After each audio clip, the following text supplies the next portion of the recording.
Bible and Bytes, Episode 14, The Verdict. A thought experiment was recently performed.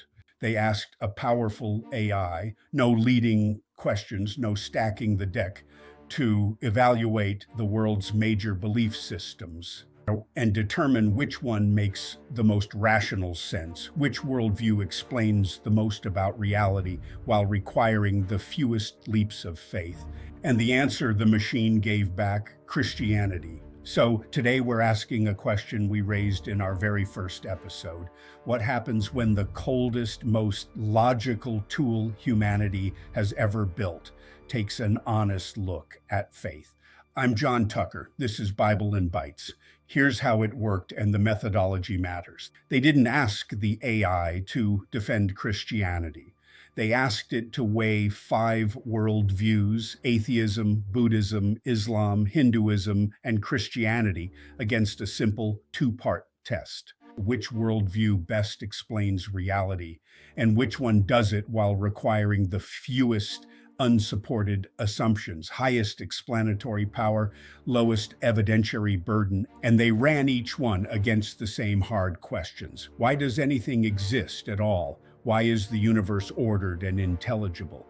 Why do we possess consciousness and reason? Are moral truths real? Does life have meaning? And do the historical claims actually hold up?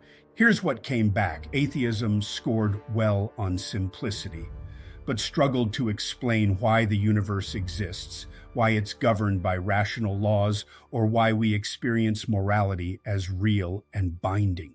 Often it just labels these brute facts and moves on. Buddhism offered deep insight into suffering, but sidestepped what reality ultimately is. Hinduism offered sweeping depth, but leaned on a vast web of claims that can't be verified. Islam held together fairly well, but ran into historical tension around some central claims. And then Christianity. According to the analysis, it occupies a unique position. It explains why the universe exists, why it's ordered, why we're rational and moral beings, while concentrating its evidentiary burden onto a small number of claims. Most of all, the life, death, and resurrection of Jesus Christ. As the author put it, the most reasonable worldview is the one that explains the most while assuming the least. And here's the part that ties our whole series together. When critics say Christianity is anti-science, the analysis suggests the opposite. Modern cosmology tells us the universe had a beginning, a finite starting point for space, time, and matter. That's exactly what the ancient Hebrews wrote down. In the beginning, God created the heavens and the earth. Not bad for a text written thousands of years before modern physics. And the very assumptions that make science possible, that the universe is orderly, that its laws are consistent, that human reason can comprehend them, those aren't scientific conclusions. They're philosophical starting points that grew out of the Christian conviction that creation reflects the rational mind of a creator. Now, I want to be careful because honesty is part of what this show is about.